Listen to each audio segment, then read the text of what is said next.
لا مضل له ومن يضلله فلا هادي له وأشهد أن لا إله إلا الله وحده لا شريك له وأشهد أن محمدا عبده ورسوله أما بعد فإن أحسن الحديث كتاب الله وخير الهدي هدي محمد صلى الله عليه وآله وسلم وشر الأمور محدثاتها وكل محدثة بدعة وكل بدعة ضلالة وكل ضلالة في النار. أما بعد فأعوذ بالله من الشيطان الرجيم. بسم الله الرحمن الرحيم. يا أيها الناس اتقوا ربكم الذي خلقكم من نفس واحدة وخلق منها زوجها وبث منهما رجالا كثيرا ونساء واتقوا الله الذي تساءلون به والأرحام إن الله كان عليكم رقيبا. يا أيها الذين آمنوا اتقوا الله حق تقاته ولا تموتن إلا وأنتم مسلمون.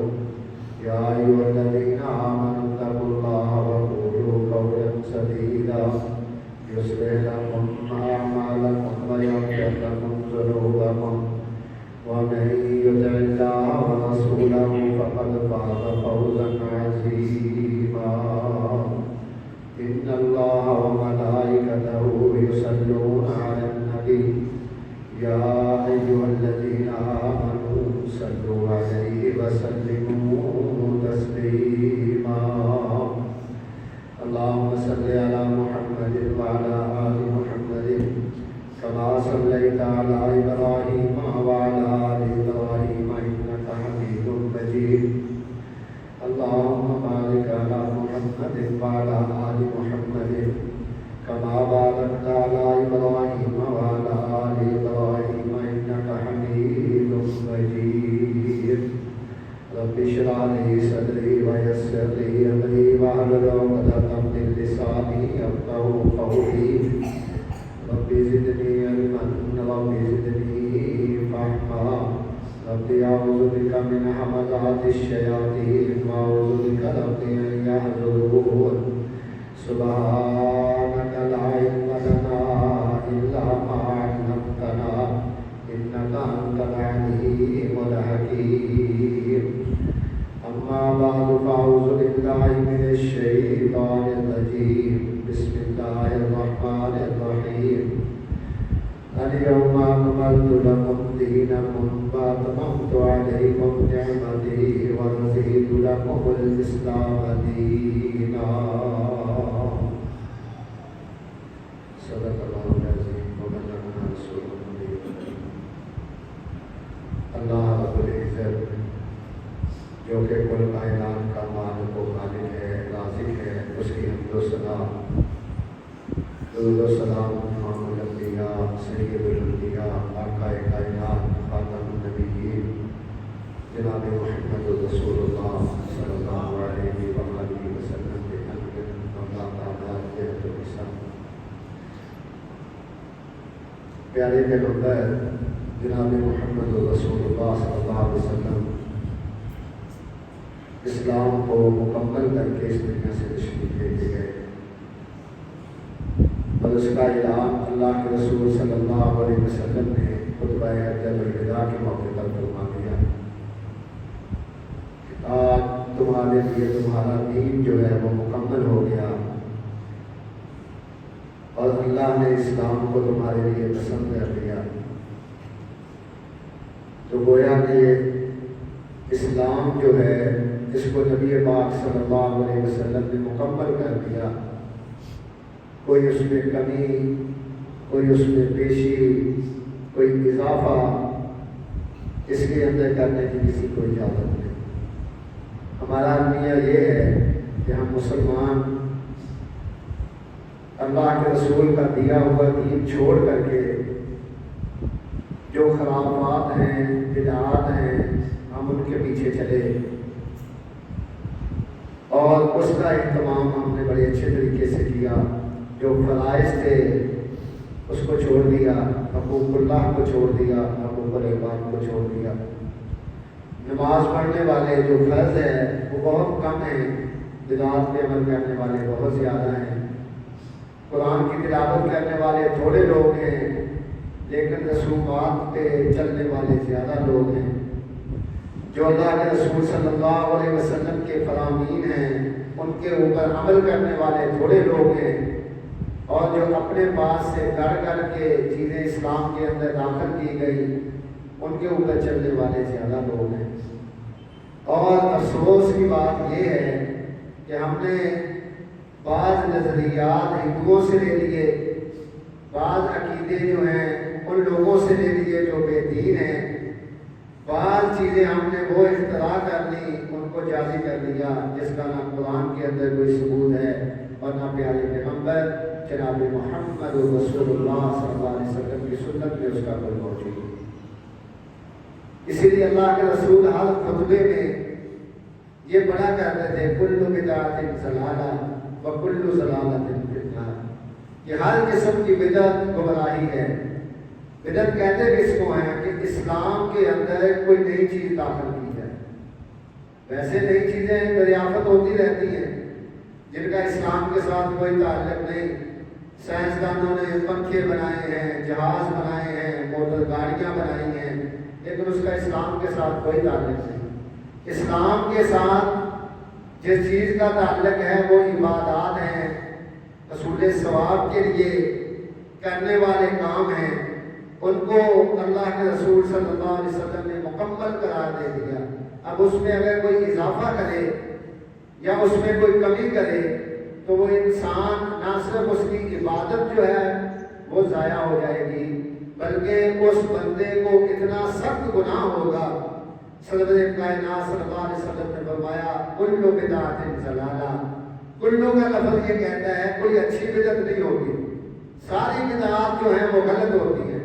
کچھ لوگ کہتے ہیں کہ بدعت کی دو قسمیں ہیں, ایک اچھی حسنہ اور ایک سیئہ بری, جبکہ اللہ کے رسول نے کہا کل بدعۃ ضلالہ, ہر قسم کی بدعت گمراہی ہے. وکل ضلالۃ فی النار, اور بدعت کا ٹھکانہ جو ہے وہ جہنم ہے.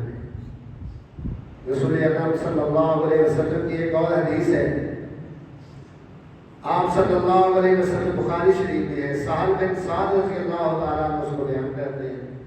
تو میں قیامت کا دن ہوگا, ایک لشکر آ رہا ہوگا, ایک جماعت آ رہی ہوگی جن کے وضو والے اعضاء جو ہیں وہ چمک رہے ہوں گے. اس کا مطلب وہ نمازی ہوں گے, تہجد گزار ہوں گے, اذان کے اوپر لبیک کہہ کے مسجد میں آ کے نماز پڑھنے والے ہوں گے. تو ان کے ہی وضو والے اعضاء اللہ کے رسول نے فرمایا چمک رہے ہوں گے. گویا کہ نماز پڑھنا ایسی علامت ہے قیامت کے دن دور سے پتہ چلے گا یہ بندہ نمازی ہے. دور سے اس بات کا علم ہو جائے گا کہ یہ دن میں 5 مرتبہ وضو کرتا تھا, میل کچیل سے یہ پاک ہے, یہ صاف ہے. تو اللہ کے رسول نے فرمایا انہی نمازیوں میں سے ایک لشکر آئے گا, ایک جماعت آئے گی جن کے وضو والے اعضاء جو ہیں وہ چمک رہے ہوں گے. وہ حوض کوثر کی طرف آ رہے ہوں گے. جس حوض کوثر میں میں موجود ہوں گا, جہاں میں لوگوں کو پانی پلا رہا ہوں گا, اس حوض کوثر کی طرف وہ بھی بڑھیں گے. میں دیکھ کے ان کو خوش ہو جاؤں گا.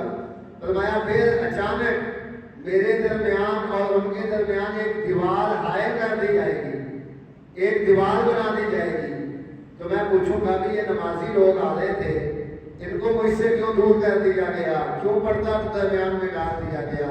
تو فرشتے یہ خبر دیں گے کہ اللہ کے رسول یہ وہ لوگ تھے جنہوں نے آپ کے بعد دین کے اندر نئے نئے کام نکالے تھے,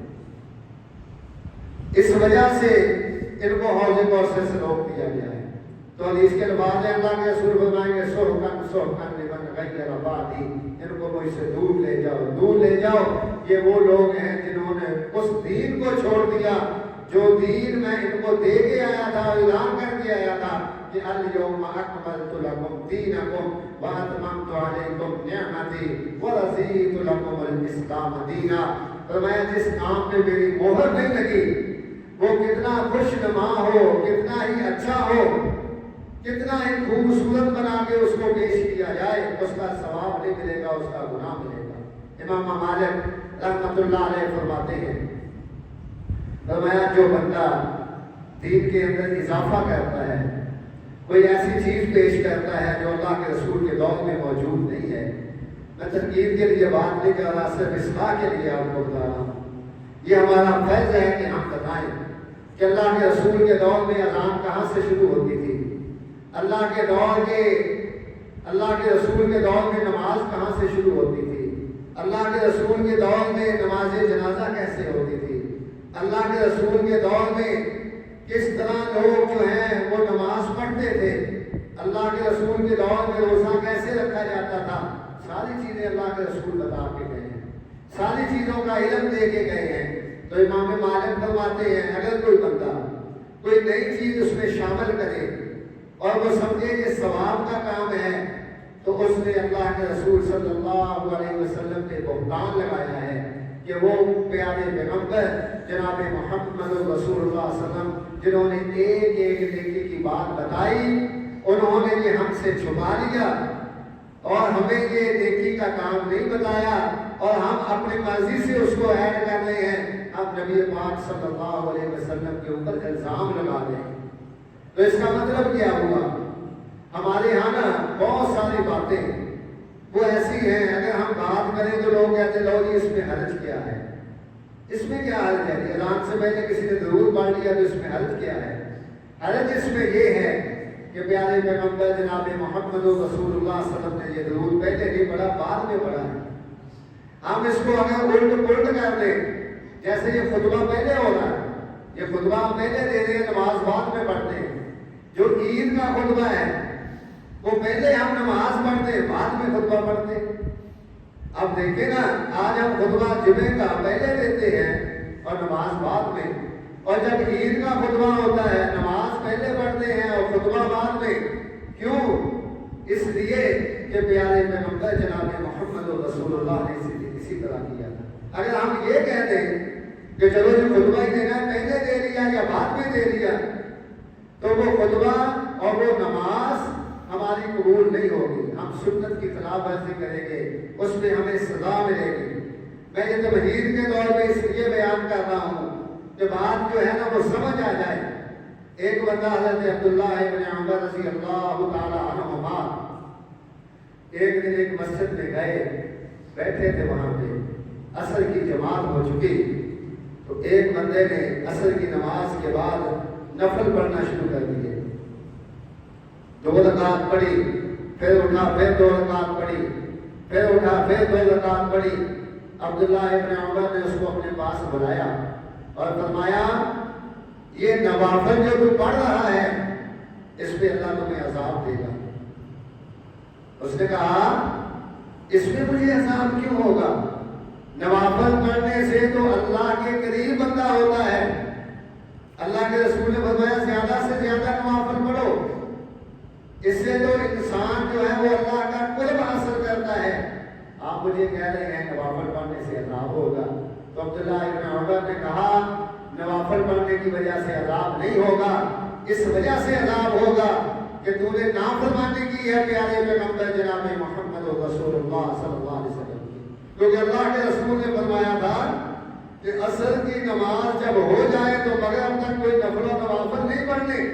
اسی طرح کی ایک روایت سعید بن مسیب ایک بہت مشہور تابعی ہیں، بہت بڑے عالم دین ہیں، بہت بڑے تابعی ہیں، وہ گئے ایک جگہ پہ، صبح کی اذان ہو گئی، طلوع فجر ہو گئی، تو طلوع فجر کے بعد وہ بیٹھے ہیں، ایک بندہ آیا، اس نے آگے 2 رکعت پڑھی، دعا مانگی، پھر اس نے 2 رکعت پڑھی، پھر اس نے دعا مانگی، پھر اس نے 2 رکعت پڑھی، پھر اس نے دعا مانگی، تو حضرت سعید بن مسیب نے اس کو بلایا، کہا تجھے اللہ عذاب دے گا اس نماز کی وجہ سے۔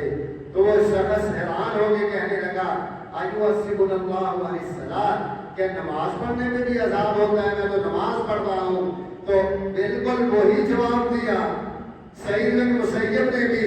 مصنف عبدالرزاق کے اندر یہ روایت آئی، مسند بہقی کے اندر یہ روایت آئی، فرمایا اس وجہ سے عذاب ہوگا کہ پیارے پیغمبر جناب محمد رسول اللہ صلی اللہ علیہ وسلم جب صبح کی اذان ہو جاتی تو صرف 2 رکعتیں پڑھا کرتے تھے اور کوئی نماز نہیں پڑھتے تھے، اور وہ 2 رکعت اور اس کی اہمیت اتنی زیادہ تھی، فرمایا اللہ کے رسول نے رکعت الفجر خیر من الدنیا وما فیہا، جو صبح کی 2 رکعتیں ہیں دنیا اور اس کے اندر جو کچھ بھی ہے یہ اس سے بھی بہتر ہے۔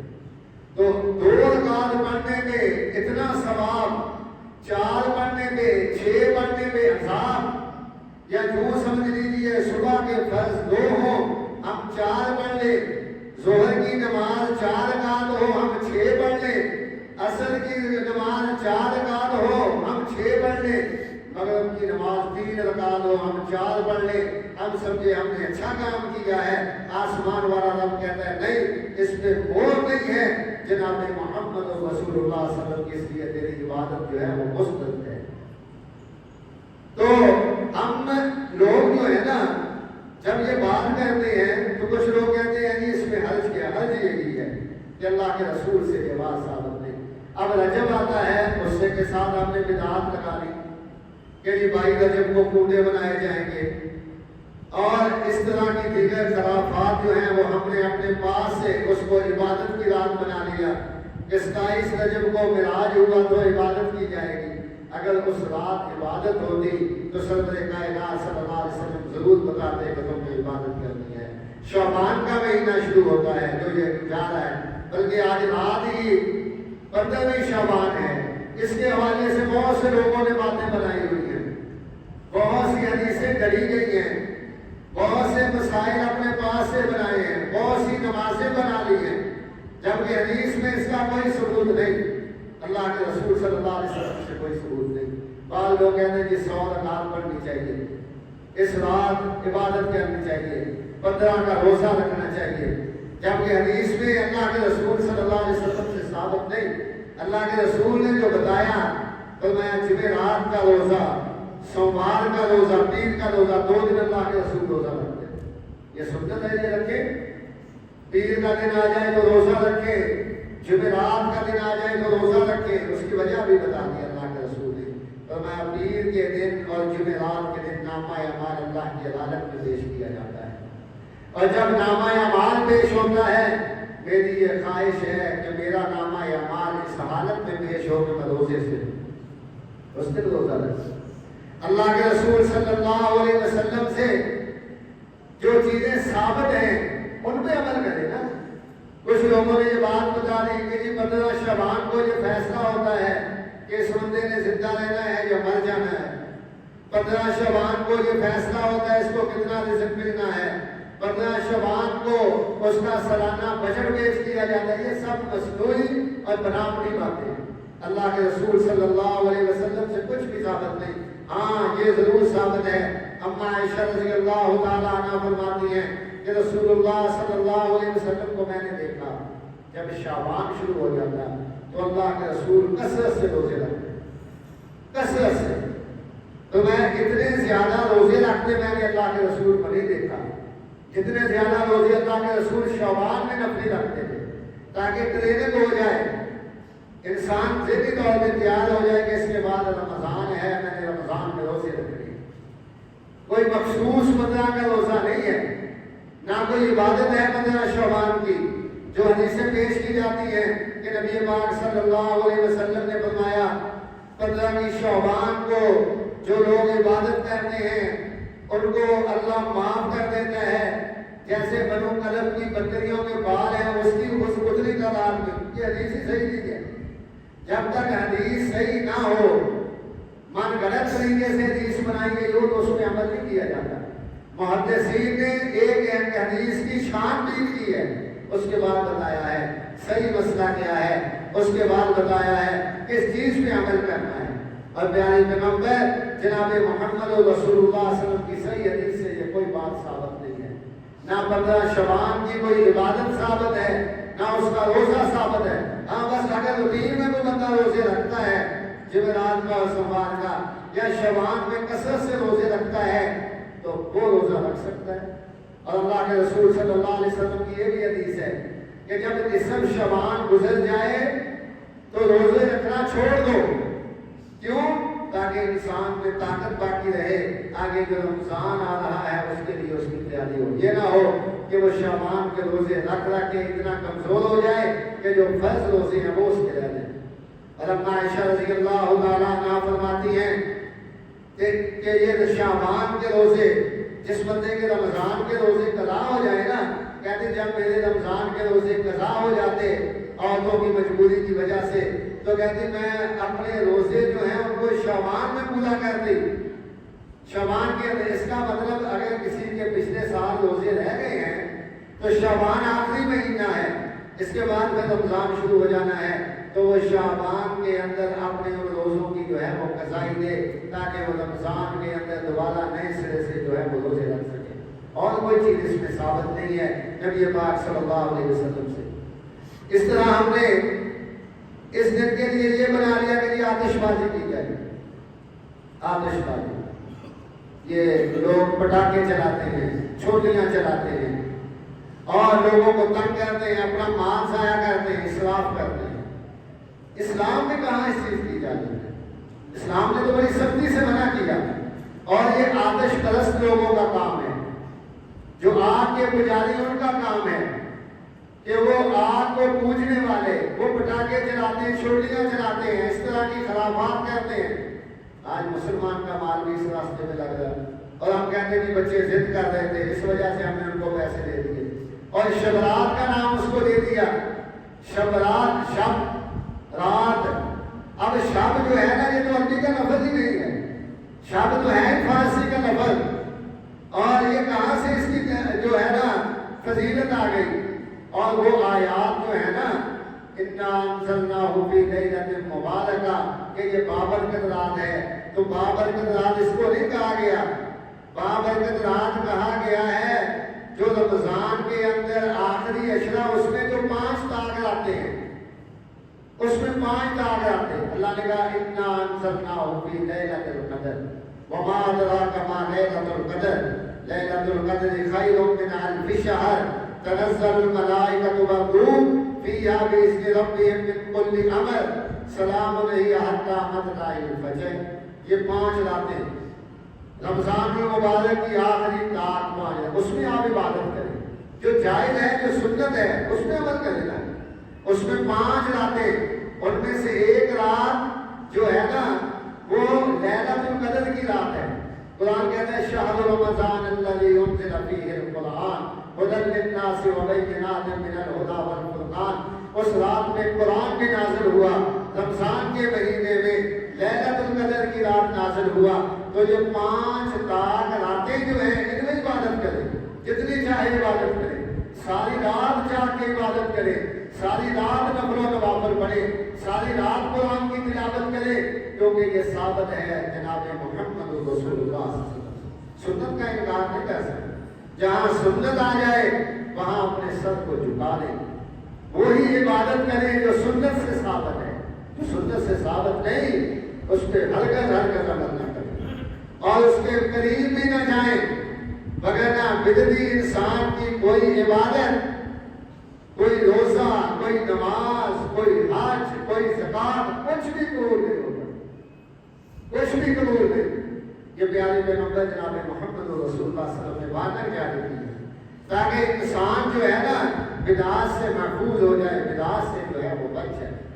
اور کچھ لوگوں نے یہ مسئلہ بنا لیا کہ جی حضرت حمزہ کی شہادت ہوئی تھی 15 شعبان کو، اللہ کے نبی کے جو دندان مبارک تھے نا وہ شہید ہوئے تھے، اور اس وجہ سے جی حلوہ پکایا جائے، حلوہ پکا کے اس کو تقسیم کیا جائے، اس کو کھایا جائے شبرات کے دن.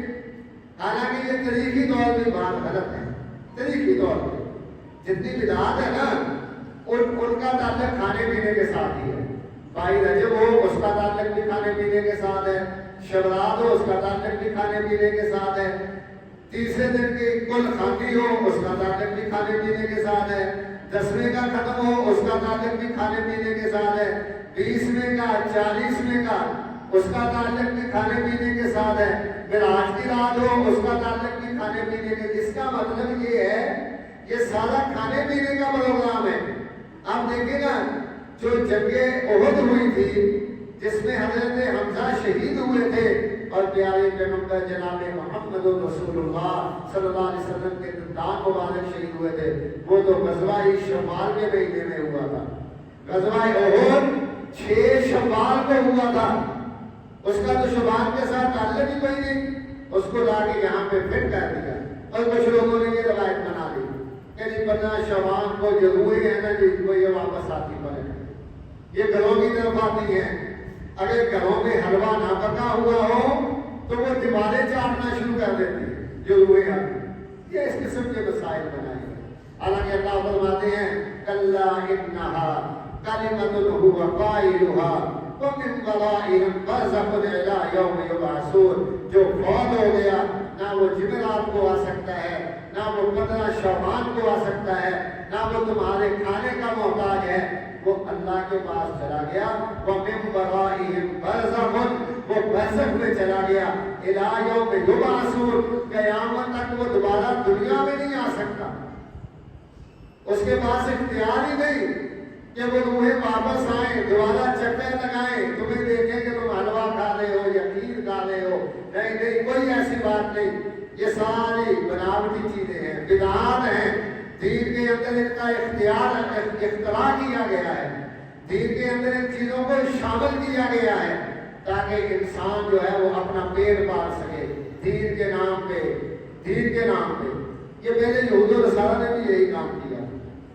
اللہ نے قرآن میں کہا کہ یہ یہودی اور عیسائی، ان کے جو علماء ہیں، ان کے جو راہب ہیں، انہوں نے لوگوں کا مال نجائز طریقے سے کھایا اور لوگوں کو غلط راستے پہ لگایا۔ جو سچی بات ہے نا، سچی بات، اس کو قبول کیا جائے۔ اسلام نے عبادات بتائیں، تہجد پڑھے نا اٹھ کے، روزانہ پڑھے، کہتے ہیں کہ 15 شعبان کو اللہ آسمان دنیا میں آ جاتے ہیں، وہ تو 15 شعبان کو تو نہیں آتے، وہ تو روزانہ ہی آتے ہیں۔ حدیث میں آتا ہے اللہ کے رسول صلی اللہ علیہ وسلم نے فرمایا جب رات 2 حصے گزر جاتی ہے، مثلا اگر 9 گھنٹے کی رات ہے، 3 گھنٹے رات باقی رہ جاتی ہے، آسمان سے اللہ تبارک و تعالیٰ اپنے عرش سے آسمان دنیا پہ آ جاتے ہیں۔ کیسے آتے ہیں؟ جیسے اس کی شان کے لائق ہے۔ ہم نہیں کہتے کہ کس طرح آتے ہیں، جب اللہ کے رسول نے کہہ دیا ہمارا ایمان ہے، آسمان دنیا پہ آ جاتے ہیں، پہلے آسمان پہ آ جاتے ہیں، اللہ آوازیں دیتے ہیں، آئے کوئی نہیں جو اپنے گناہوں کی معافی مانگے وہ اس کے گناہ معاف کر دوں، ہے کوئی مصیبت والا آئے میں اس کی مصیبت کو حل کر دوں، ہے کوئی بے اولاد وہ اولاد مانگے اس کو اولاد دے دوں، ہے کوئی رزق مانگنے والا وہ آئے وہ رزق مانگے میں اس کو رزق دے دوں۔ یہ ہر روز اللہ تبارک و تعالیٰ آ جاتے ہیں، منادی کرنے والا یہ منادی کرتا ہے جب انسان سویا ہوا ہوتا ہے، سویا ہوا، جب ہمیں میٹھی نیند آئی ہوئی ہوتی ہے، طلوع فجر سے پہلے، یعنی کہ اذان فجر سے پہلے، یہ تہجد کا ٹائم ہے، یہ نفل و نوافل کا ٹائم ہے۔ وَمِنَ اللَّيْلِ فَتَهَجَّدْ بِهِ نَافِلَةً لَكَ عَسَىٰ أَن يَبْعَثَكَ رَبُّكَ مَقَامًا مَحْمُودًا۔ اللہ فرماتے ہیں تہجد پڑھو، اس کو کہا جا رہا ہے پیارے پیغمبر کو، کہا آپ تہجد پڑھیں گے تو آسمان والا رب آپ کو مقام محمود عطا کر دے گا، تو پڑھے گا تہجد، اور پڑھے گا نا نفل و نوافل رات کو اٹھ کے، پڑھے گا فجر کی نماز جماعت کے ساتھ، پڑھے گا عشاء کی نماز جماعت کے ساتھ۔ اللہ کے رسول کو فرماتے ہیں جو منافق ہے وہ عشاء کی نماز میں غیر حاضر ہوتا ہے، صبح کی نماز میں غیر حاضر ہوتا ہے، اور ہم جتنے عاشق رسول ہیں، جتنے محب رسول ہیں، سارے غیر حاضر ہوتے ہیں۔ جتنے بھائی رجب کے کوٹے بنانے والے ہیں، جتنے حلوہ تقسیم کرنے والے ہیں، جتنے دیگے بنا کے تقسیم کرنے والے ہیں، جتنے شبرات بنانے والے، سارے غیر حاضر۔ اور پیارے پیغمبر کیا فرما رہے ہیں، اللہ کے رسول کیا فرما رہے ہیں کہ جو منافق ہے وہ عشاء کی نماز میں اور صبح کی نماز میں غیر حاضر ہوتا ہے۔ جو کرنے کے کام تھے ان کو ہم نے چھوڑ دیا، جو بدعات تھی، سفر آیا تو ہم نے کہا یہ منحوس بھیجنا ہے، رجب آیا تو ہم نے اس میں بدعات شروع کر دی، شعبان آیا تو اس میں ہم نے بدعات شروع کر دی، اپنی مرضی سے دین بنا لیا۔ دین کسی کی مرضی کا نہیں ہے، دین وہ ہے جو جو پیارے پیغمبر جناب محمد رسول اللہ صلی اللہ علیہ وسلم نے چھوڑا ہے اور جس میں عمل کر کے انسان جو ہے وہ کامیاب ہو سکتا ہے. تو اس میں کوئی ایسی چلانا کرنا، اس طرح کا کوئی معاملہ، قبرستان میں جانا، کہتے جی پتہ کہ وہ قبرستان میں جایا جائے، تو جب روحیں گھروں کو آتی ہیں تو ہم وہاں کیا لینے جائیں گے؟ کہتے جی اس رات وہاں پہ جا کے دعا مانگی جائے. اللہ کے رسول نے دعائیں مانگی تھی اور اللہ کے رسول نے جو حدیث آتی ہے اس میں بدلہ کا کوئی ذکر نہیں. اما عائشہ رضی اللہ تعالیٰ عنہ فرماتی ہیں ایک روز اللہ کے رسول رات کو اٹھے، بقیع کے اندر گئے، دعا مانگی اور واپس آئے. اس میں تو بدلہ شبان کا کوئی ذکر نہیں. تو آپ جائیں، جب چاہیں جائیں، جا کے دعا مانگے. اللہ کے رسول صلی اللہ علیہ وسلم نے فرمایا قبرستان جایا کرو. کیوں؟ اس کی وجہ بتائی. فرمایا تاکہ تمہیں اپنی موت یاد آئے، تمہیں پتا چلے کہ ہم نے بھی ایک دن یہاں پہ آنا ہے. عبرت کے لیے جاؤ، نصیحت کے لیے جاؤ، چراغاں کرنے کے لیے نہیں. اس لیے نہیں کہ وہاں پہ اختلاط ہو، وہاں پہ لوگ جمع ہو، وہاں پہ میلہ لگ جائے، وہاں پہ مرد اور عورتوں کا اجتماع ہو. نہیں، فرمایا جاؤ اس کی ویرانی کو دیکھو.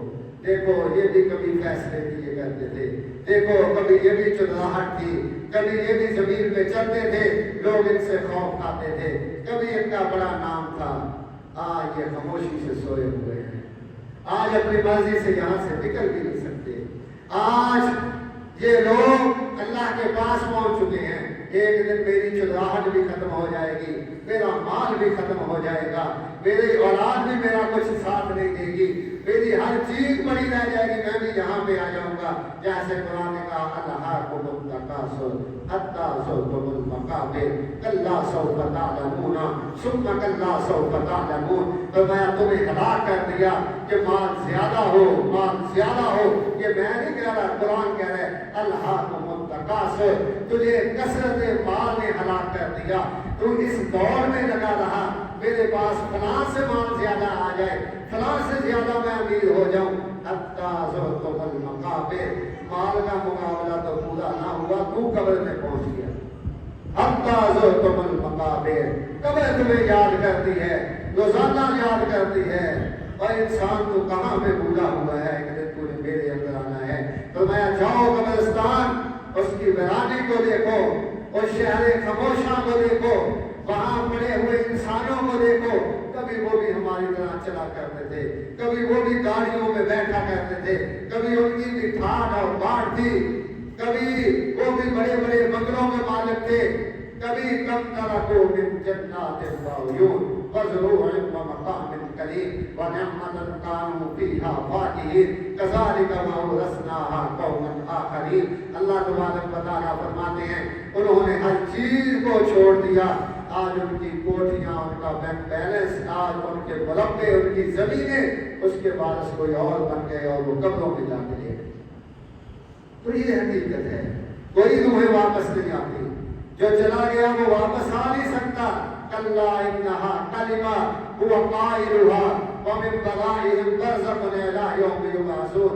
اگر یہ نیکی کے کام ہوتے، شبرات نیکی کا کام ہوتا، حلوہ تقسیم کرنا نیکی کا کام ہوتا، تیسرے دن کھانا پکا کے کھلانا ثواب کا کام ہوتا، 40 دن لوگوں کو جمع کرنا ثواب کا کام ہوتا، اگر 22 رجب کے کوٹے ثواب کا کام ہوتا.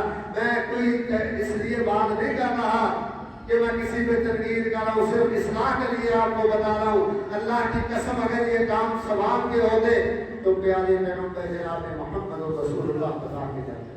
کیوں؟ الیوم اکملت لکم دینکم واتممت علیکم نعمتی ورضیت لکم الاسلام دینا. اللہ کے رسول نے فرمایا میں نے دین کو مکمل کر دیا، میں نے دین کو مکمل کر دیا. اب اس میں نہ کوئی انسان اضافہ کر سکتا ہے نہ کوئی کمی کر سکتا ہے. جتنا دین ہے بس اس کے اوپر تم عمل کرتے رہو. وَمَا تَرَكْتُ فِيكُمْ عَمَلَيْنِ لَن تَضِلُّوا مَا تَمَسَّكْتُمْ بِهِمَا كِتَابُ اللَّهِ وَسُنَّتِي. دو چیزوں پہ عمل کرتے رہو، اللہ کے قرآن پہ اور جو میں تمہیں سنت دے کے جا رہا ہوں، یعنی کہ وہ طریقہ جو جناب محمد رسول اللہ صلی اللہ علیہ وسلم. تو دعا ہے اللہ تبارک و تعالیٰ ہمیں سنت کے مطابق اپنی زندگی گزارنے کی توفیق عطا فرمائے. اللہ سب مسلمانوں کو، کتنے مسلمان ہمارے بھائی ہیں